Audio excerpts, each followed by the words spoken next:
Chapter 6. Light and Love in Italy.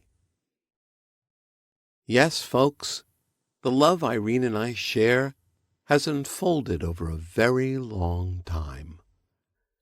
It is deeply interwoven with our soul development, to the point where we have shared and continue to share a common destiny. This is not necessarily true of all soulmates. Well before we incarnated as Irene and Saul Weinberg, that we would share a joint soul purpose. Before that time, however, we needed a lifetime simply to know each other more intimately, more biblically, if you will. That was Irene's idea, actually, when she crossed over after living her days out as Reuven. The wait for Reuven to come back to heaven had been intolerable. But Reuven wasted no time in reconnecting with me on the other side as soon as possible after he crossed over. He tracked me down and literally camped at my doorstep. At the sight of him, I was filled with the joy and delight of our relationship. Unsure what to say, I was cut off in mid-thought as Reuven straightforwardly asked, "What form do you most want me in next time? I'm yours.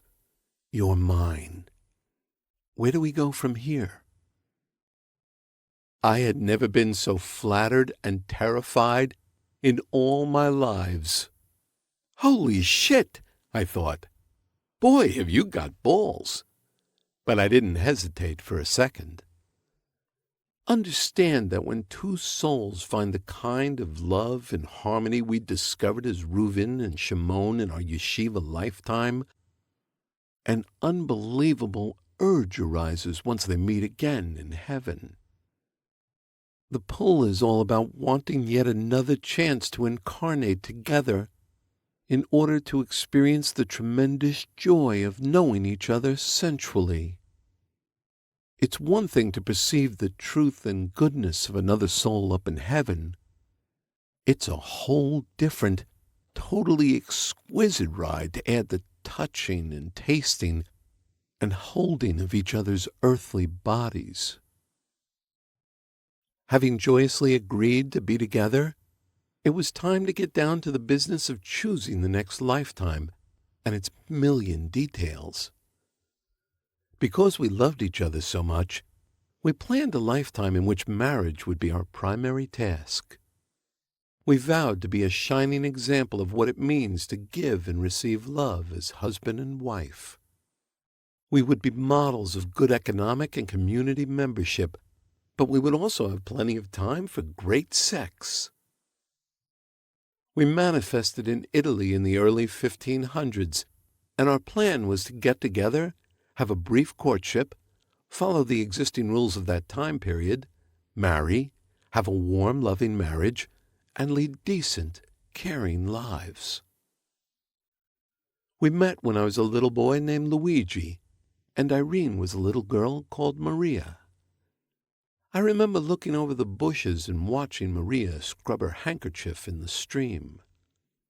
One time I even stole her pantaloons.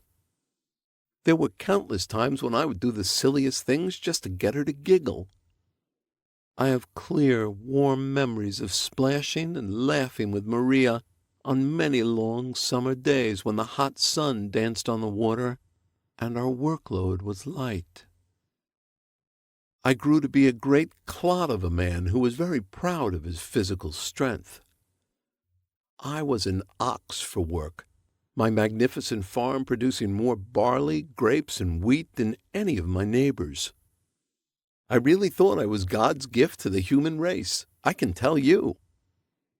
Maria, on the other hand, was very shy and very, very modest, which was certainly appropriate for that time and place.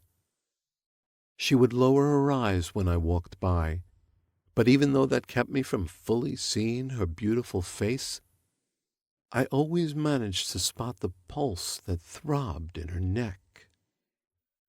I may not have been the most intelligent boy in the village, but I was certainly observant enough to find and cherish that sweet, subtle detail. Before manifesting, we'd planned this little detail about the level of wisdom I would have, or appear to have anyway, because we knew if a boy showed significant intelligence during that time in history, the family sent him straight into the priesthood, and we certainly didn't want that.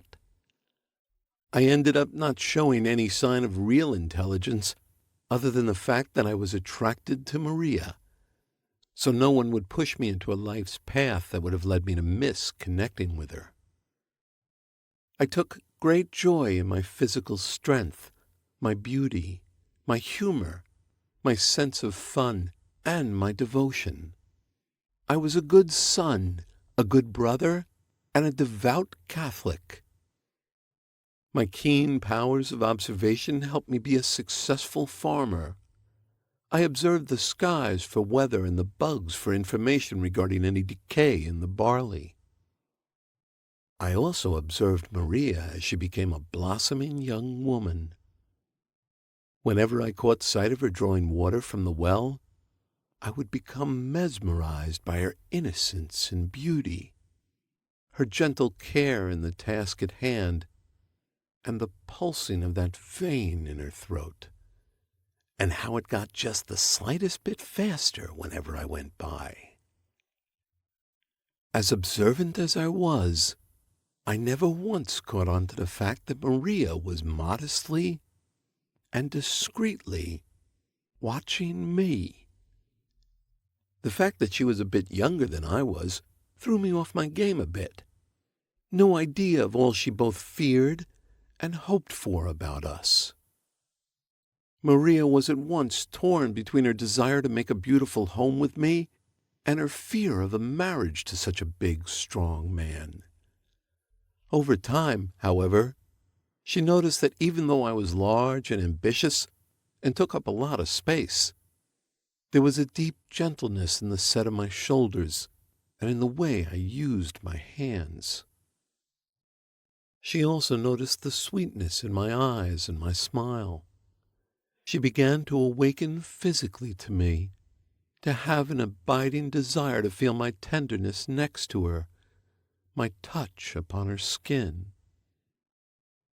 Finally, after a long engagement in the whole 9 yards, including my growing barley for a family as a bride price and Maria sewing linens for a trousseau, we got married.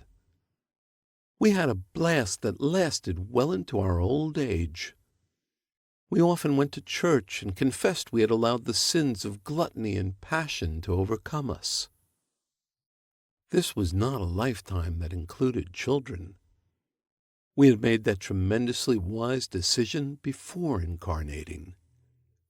We kept busy in this lifetime with loving each other, with art, with farming, and with community life. We had an innate disdain for any obligations that took our attention away from one another for too long a time. Maria took great joy in living in our house. As a soul, she had fallen in love with the fact that human beings had evolved to the point that they could build structures that passed from generation to generation. She also fell in love with the fact that people had evolved enough to be able to create beautiful things for everyday life, such as pottery, carved wooden utensils, cooking implements, and looms for weaving fine sheets and cloth. We knew on some level that human beings were capable of using these tools to create daily lives that were less chaotic and violent and more centered in love and creation. Maria had a love in her soul for order, serenity, cleanliness, and beauty, taking great delight in learning simple embroidery, spinning, weaving, and the ways of her mother's kitchen. We would sit together for hours, whenever the day would allow, and marvel at the beauty of the morning light that flooded our kitchen. That amazing light splashed the countryside at the top of the day and pulled itself across the sky in varying shades of gold and crimson as the day drew to a close. Our lives were perfect examples of the joy that can come from living simply and loving well. It was truly a blessed time. Of course, all things must come to an end, and this lifetime was no exception. Later in life, I had an accident and was bedridden for a short time. I was not a good patient, but Maria managed to keep up with things and cope with my illness until I died. Afterward, she missed me, but our life had been so deeply and lovingly lived, she could feel me ingrained in her being, even after I was gone. She was grateful I had suffered so little. Maria did not grieve for me as Irene grieves for me now. In Italy, she was at peace. That is the gift of a timely death. It allows those left behind to grieve, but not to feel ripped open by the loss. During her last years, Maria lived happily with all the sweet memories of our life together. She enjoyed some peace and space in her daily life, in the kitchen and in taking care of others. Although she was courted by an older man in the village, she rebuffed his advances. During one very cold winter shortly after that decision, folks in Maria's community tried making sure she had enough to eat, but she was so old and tired, she chose not to take as much food as she needed, leaving more for the children in the area. She died quietly in her bed. The memory of Maria's death is so beautiful. As she lay in her bed, looking out the window, she saw me coming across the field with one of my scythes. It was a gorgeous spring day, and as Maria reached for me, her soul lifted right out of her body. I took her in my arms, then carried her across the fields and home. When we arrived together in heaven, we knew that our hearts truly were as one, and we agreed that in the future we would forever be on earth together as a married couple.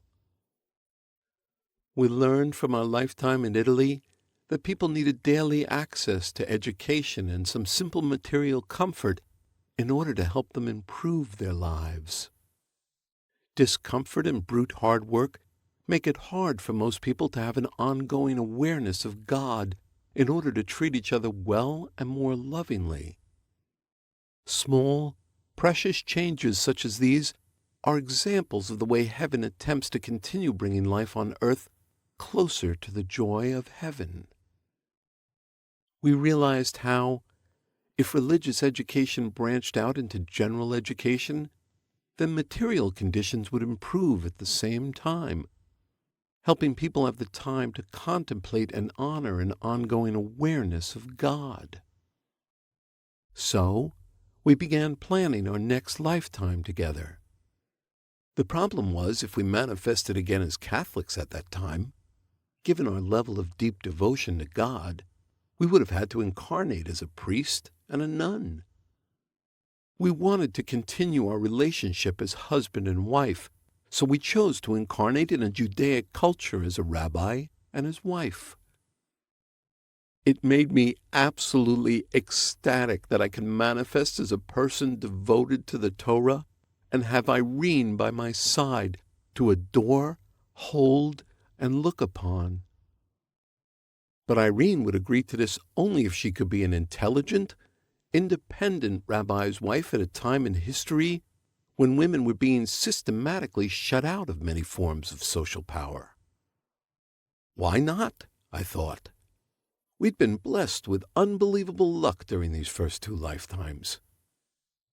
Irene and I decided to incarnate into a shtetl in Eastern Europe in the late 18th century. Since choosing to deny the truth always produces or perpetuates human suffering, our angels knew it was important for us to understand the way denial destroys the fabric of human connection. We could understand this only through having this denial touch us personally in some way while in human form. Heaven was beginning to see how free will on earth was being used to block the intention of the soul, which is always, always to do good, and they needed our help. It might have been a noble idea, but Irene and I were blinded by our optimism and good luck. We ignored the fact that Earth was heading for a time in history when friends and neighbors, blind with pain, became capable of ever-increasing atrocities because of the level of their denial. Instead, we envisioned a plan that would involve expanding yeshiva education into the wider community and the joys such progress would bring. Rather than considering how such an event could come about, we deferred to the power of grace and mystery. The larger design of any plan always remained there anyway, so we confirmed our plans with innocence and inspiration. How incredibly naive.